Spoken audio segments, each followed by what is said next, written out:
Selamat sore, selamat berjumpa kembali dengan saya di channel JDY, channel yang banyak membahas segala sesuatunya mengenai merpati, khususnya merpati tinggian. Pada kesempatan video kali ini saya hanya ingin merespon beberapa pernyataan, ya sebetulnya bukan pertanyaan sih, pernyataan ataupun permintaan, ya, di mana intinya adalah kenapa kok video-video yang diupload itu tidak ada yang mulai dari merpati datang gremet tinggi sampai menukik manuver sampai ke bawah landasan. Apakah merpati-merpatinya itu sebetulnya memang tidak ada yang tinggi, ya pendek-pendek. Ya untuk merespon itu aja, ya, jadi silahkan ikuti terus videonya.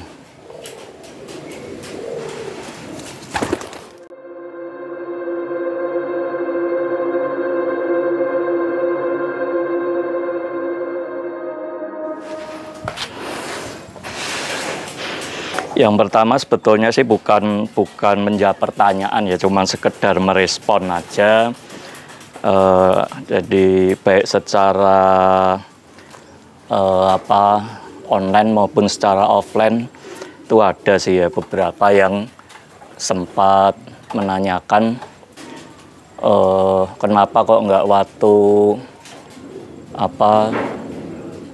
take video atau merekam video merpati, kok enggak dari sejak merpati datang tinggi terus manuver turun sampai ke bawah tuh. Jadi lebih ke saran sih sebetulnya ya.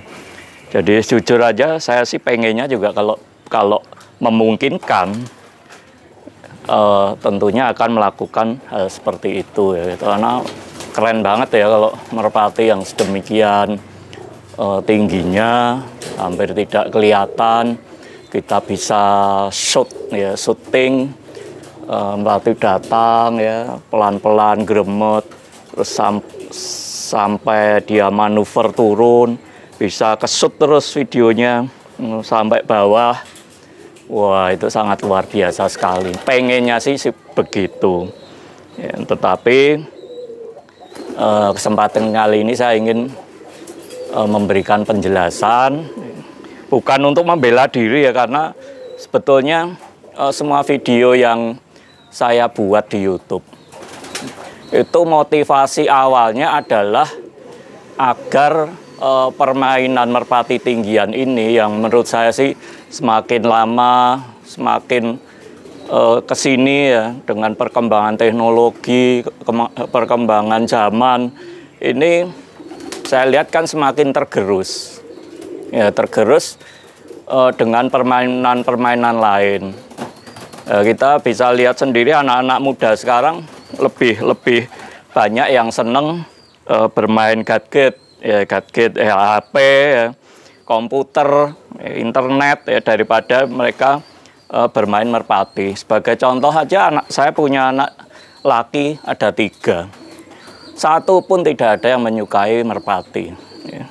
Jadi dengan saya membuat video-video yang berhubungan dengan merpati, dan tentunya lebih banyak di seputar kandang saya sendiri, baik kandang ternak maupun kandang pelatihan, itu sebetulnya tujuan utama saya adalah supaya permainan ini atau aktivitas khususnya saya ya, dalam mengembangbiakkan merpati tinggian, terus juga proses melatih, terus berkompetisi sampai berprestasi, itu bisa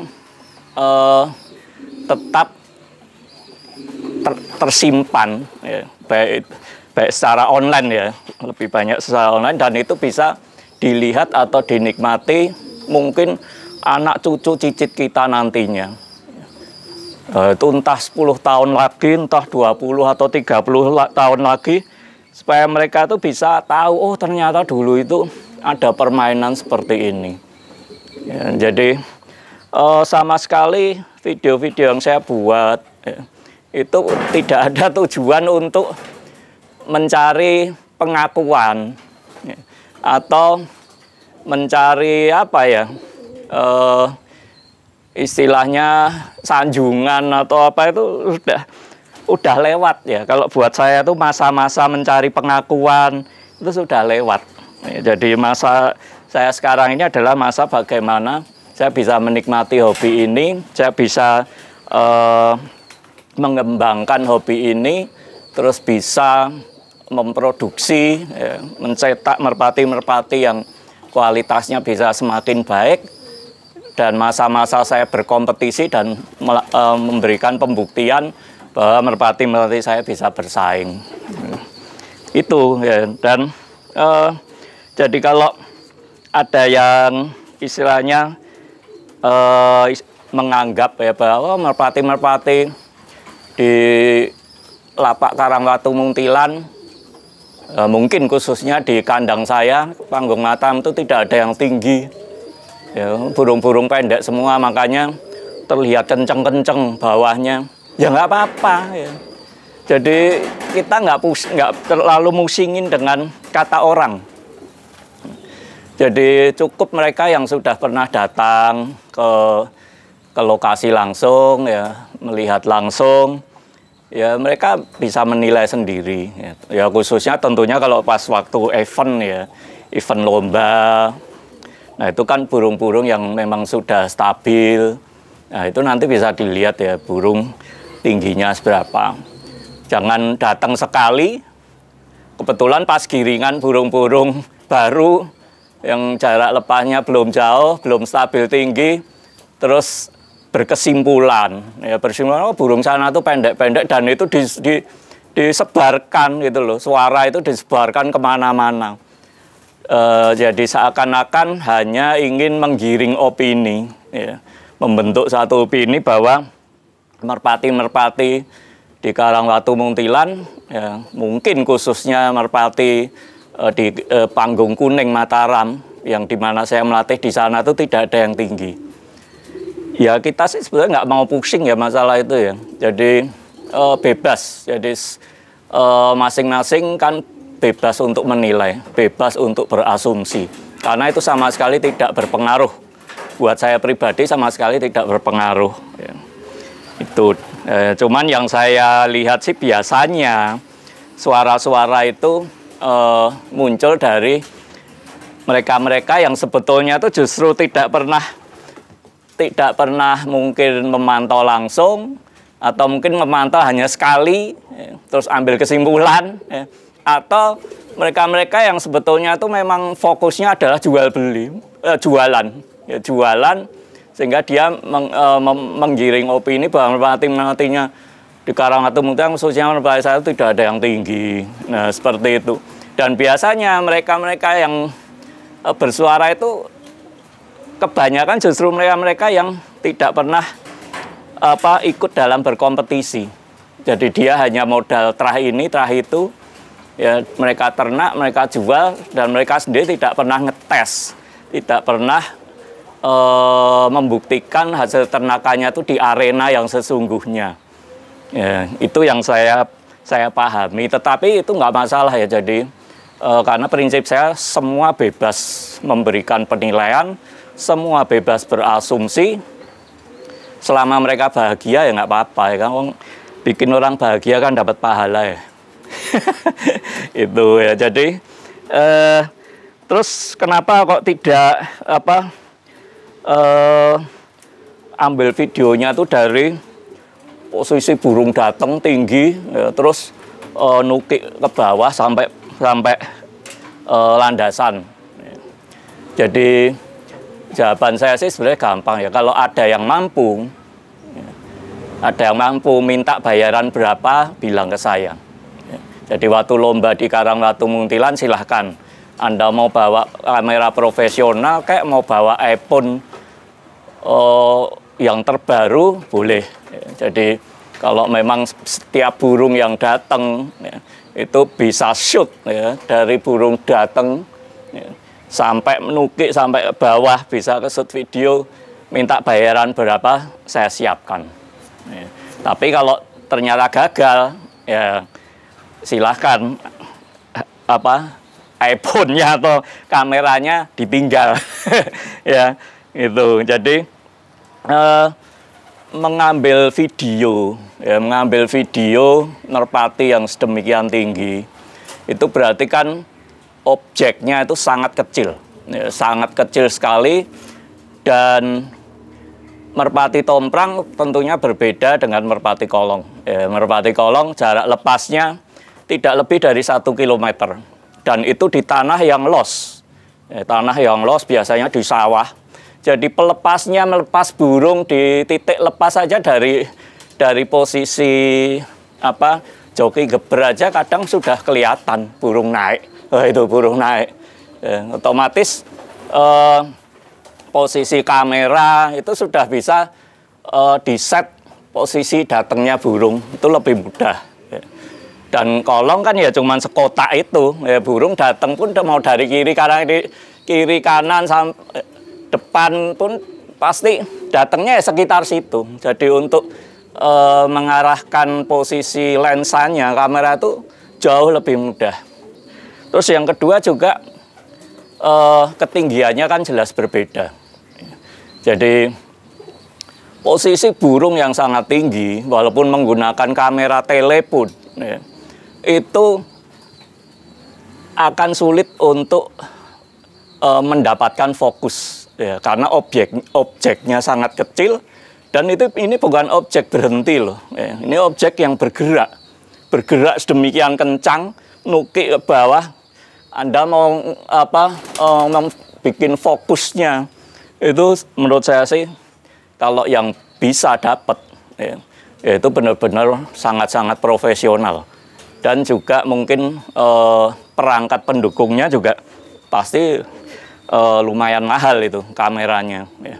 Dan itu pun saya jamin misalkan 20 burung yang datang, 20 pasang burung yang datang, paling yang bisa dapat fokus itu nggak lebih dari 2 atau 3 burung. Ya, karena saya pernah nyoba, ya, saya punya kok kamera mirrorless Sony dan lensa tele itu saya punya, dan saya pernah bawa ke panggung Karangwatu, dan itu susahnya minta ampun. Ya. Dan menggunakan kamera HP pun burung terlihat itu kalau posisi sudah turun paling tidak setengah. Dari posisi turun setengah itu baru kelihatan kecil gitu, baru kelihatan sedikit turun. Tapi kalau posisi burung datang mau di zoom sampai kayak apa tidak akan pernah kelihatan. Yang ada cuman burem aja. Ya, karena memang tinggi, objeknya kecil dan bergerak. Itu. Jadi kalau apalagi HP saya HP cuman Samsung lama, itu tentunya akan sangat sulit sekali. Terus yang kedua juga posisi mengatur jarak, ya, jarak ataupun sudut pengambilan video itu sulit. Kalau di kandang atas ya kayak panggung kuning Karangwatu Muntilan dibandingkan dengan burung yang di bawah lapak bawah itu sangat berbeda. Ya, kalau yang di lapak di bawah, ya, itu kita bisa atur jaraknya, ya, mau 10 meter, mau 20 meter, kita paskan angelnya, ya kan, dan biasanya itu pasti portrait, ya, pasti portrait supaya jangkauannya lebih luas, ya, dan itu pasti akan lebih terlihat dari jauh, serut burung turun, dan itu pun pada saat burung terlihat, ya itu saya jamin burung itu tidak tinggi, gitu loh. Jadi kalau burung benar-benar tinggi tidak akan pernah bisa tertangkap dengan kamera HP. Saya sudah coba puluhan kali, ya, seperti itu. Dan itu biasanya harus portrait. Nah, sedangkan untuk kita upload ke channel YouTube, itu memang sebaiknya itu posisi landscape, bukan portrait, gitu. Ya. Dan terlepas dari itu sebenarnya kita nggak butuh pengakuan kok. Ya, jadi mau dibilang burung pendek, seatap, setinggi pohon kelapa, ya buat kita sih bodoh amat, ya, karena kita sudah melewati masa-masa kita butuh pengakuan. Ya. Jadi kita saat ini masanya itu adalah masa berkompetisi pembuktian langsung di lapangan. Ya itu aja. Ya. Jadi makanya video-video yang saya upload di YouTube ya rata-rata ya cuman terlihat landasan, ya. Terus paling ke atas dikit. Ya kalau yang di short video kemungkinan kebanyakan kan portret. Nah, itu mungkin lebih terlihat. Ya, itu pun juga cuman seperempat atau maksimal setengah dari burung waktu datang gitu, ya. Nah, terus juga seperti tadi saya lanjutkan mengenai posisi pengambilan gambar yang kita kesulitan. Ya, karena kita ini kan areanya sangat terbatas di atas. Ya, jadi kalau kita mau agak jauh dikit supaya angle-nya terlihat, ya kita nyemplung, jatuh ke bawah. Kecuali kita minta izin numpang di panggung tetangga, ya, kandang tetangga sebelah. Kita minta izin di situ untuk ambil video burung kita. Ya, tetapi saya sih nggak mau ya. Ya mungkin nantilah coba suatu saat ya, kalau cuman kembali lagi karena tujuan kita bukan untuk mencari pengakuan ya, untuk supaya orang itu yakin bahwa ini burungnya tinggi, enggak ya. Jadi kita pun tidak pernah mengklaim bahwa burung-burung yang sudah mentok lepasan Polestar di Karangatu Muntilan semua stabil tinggi, juga tidak ya. Bahkan di lomba pun juga ada beberapa burung yang ternyata datangnya tanggung. Ada yang datangnya pendek, itu hal yang wajar, hal yang biasa. Ya, tapi kalau terus kita membangun opini bahwa burung-burung Karangatu Muntilan itu tidak ada yang tinggi, pendek-pendek semua, itu menurut saya sih agak kurang bijaksana. Ya, ibaratnya kita itu baru melihat sekali Valentino Rossi terjatuh di tikungan, ya kan? Terus kita membangun opini ke seantero dunia ini, ya kan, bahwa Valentino Rossi itu tidak mahir di tikungan. Ya, itu kan sesuatu yang tidak bijaksana. Ya, padahal prestasi Valentino Rossi luar biasa. Ya. Makanya kita tidak boleh mengambil kesimpulan atau mempercayai sesuatu hanya berdasarkan omongan orang yang sebetulnya tidak paham sama sekali. Ya, tidak paham sama sekali, dan dengan tujuan yang menurut saya sih ya supaya dagangannya laku aja gitu loh. Ya. Tuh, menurut saya sih itu. Ya. Jadi saya kira video kali ini udah satu itu aja ya. Membahas satu hal itu aja biar tidak terlalu panjang. Jadi prinsipnya di panggung Karangatu Muntilan itu sangat terbuka. Ya, siapapun boleh datang. Ya, siapapun boleh datang, boleh menyaksikan langsung proses latihannya. Ya, dan siapapun boleh bebas menilai. Ya, yang penting jangan memfitnah. Ya, itu aja. Jadi kapanpun mau datang boleh kok. Yang penting kasih info dulu kapan mau datang. Silahkan naik, ya, naik, ikuti proses latihannya. Ya, lebih sering saya lebih senang. Ya, lebih sering datang, kita dipantau, walaupun tidak memiliki burung di situ, itu bebas. Ya, silahkan, ya, silahkan dipantau proses latihannya, dan syukur-syukur waktu event lomba, entah itu kopioan atau lomba resmi utama, datang saksikan, gitu loh ya. Dan jangan cuma sekali, beberapa kali datang. Jadi pada saat mengambil kesimpulan, memberikan penilaian itu lebih masuk akal. Ya, lebih masuk akal, tidak hanya didasarkan oleh ya karena memang hanya pengen istilahnya kurang rela lah mungkin kalau di panggung Karangatu Muntilan itu menjadi barometer burung-burung tinggian yang memang berkualitas. Ya, jadi saya kira itu dulu video kali ini. Jika ada salah kata, ya ada hal-hal yang mungkin menyinggung perasaan atau apapun itu yang tidak berkenan, sekali lagi saya minta maaf. Jadi tujuan dari semua video saya yang saya buat itu sebetulnya semata-mata hanya saya ingin memiliki dokumentasi yang bisa dinikmati oleh generasi-generasi nanti. ya anak cucu kita 10, 20 tahun lagi, 30 tahun lagi yang mungkin saya sendiri sudah tidak ada ya, di dunia ini.